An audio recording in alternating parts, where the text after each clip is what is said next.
So now let us discuss the equivalent electrons. In case of equivalent electrons, we have same N and L subgroup. If we have more than one electrons, for those electrons, the value of N and L will be same. I have written a few examples here. Suppose we have 1s2 configuration. We already know that this is the configuration of helium. Similarly, 2s2 for beryllium, 3s2 for magnesium, 4s2 for calcium, and so on. In each of these types of elements, both of the electrons belong to the same L group. So we have same principal quantum number N and same orbital quantum number L. So for each and every configuration, we have same N and L value. These two electrons, we have N is equal to 1, L is equal to 0. For these two electrons, we have N is equal to 2, L is equal to 0. For these two electrons, we have N is equal to 3 and L is equal to 0. Such type of configuration is called S2 configuration. Now let us move to the other example. Let us suppose we have such type of configurations 2p2, 3p2, 4p2. In this case, principal quantum number is same for both of the electrons and value of L is 1. This type of configuration is called p2 configuration. So in case of d electrons, we have d2 configuration. These all examples belong to only 2 electrons. But if we extend from 2 electrons, if we have 3 electrons, 4 electrons, etc., such type of configurations occur. Let us see P3, P4, P5, D3, D4, etc. So what is the difference between equivalent and non-equivalent electrons? In case of non-equivalent electrons, we have different N and L subgroups for electrons.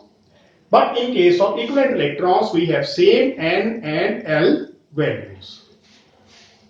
For equivalent electrons, while calculating the J value or while calculating the term value, the Pauli exclusion principle will be applicable. Let us start how to calculate the term value for equivalent electrons. The first example is S2 configuration. For 2 electrons again, for each of the electron we have L1 is equal to 0, S1 is equal to half, L2 is equal to 0 and S2 is equal to half. And corresponding to these L1 and L2 values, L is equal to 0, S is equal to 1 and 0. Up to here every calculation is same as we have calculated for non-equivalent electrons. But from now onwards, while calculating the value of J and term value, we will use the Pauli exclusion principle. So let us discuss what is the condition for the Pauli exclusion principle. For even value of L, we will use even value of S only. And for odd value of L, we will use odd value of S only for calculating the value of J. So here L is 0. 0 is considered to be an even number. So for L equal to 0, we will use S equal to 0 out of 1 and 0 value. So for L0, we have used S0, and by combining L S coupling, we have J is equal to 0, and the corresponding term value is 1s0 only. Otherwise, for non-equivalent electrons, we had 2 term values, 1s0 and 3s1. So, by using Pauli exclusion principle, this term value is omitted, only this one survives. Let us discuss the P2 configuration, that will give you more clarity. I have already find out the PP configuration for the non-equivalent electrons. We will simply apply the Pauli exclusion principle to find out the value of J and term value for P2 configuration of equivalent electrons. So let us discuss here. We will use both of these conditions. For even value of capital L, we will use even value of capital S, as well as for odd value of capital S, we will use odd value of capital S. So let us look at these values.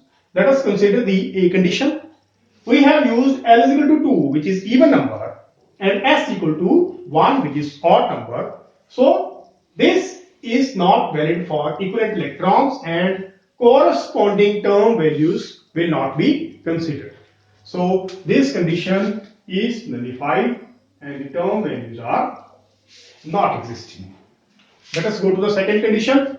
S equal to 0, even number, both are even numbers. So this term value and this J value is valid for P2 configuration. We can write it here.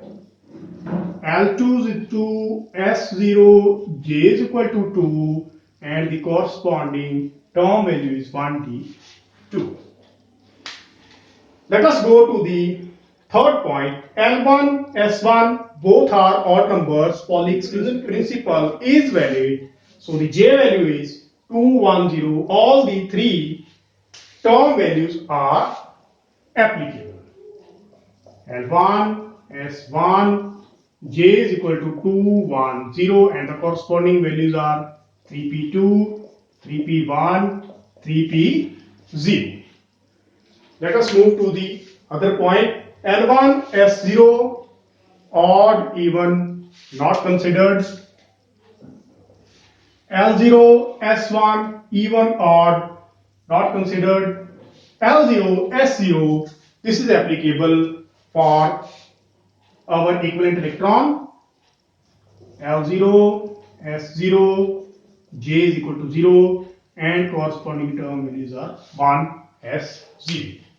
So out of so many term values for non-equivalent electrons, we are left only with a few term values for equivalent electrons. So this is all about the equivalent and non-equivalent electrons. Thank you.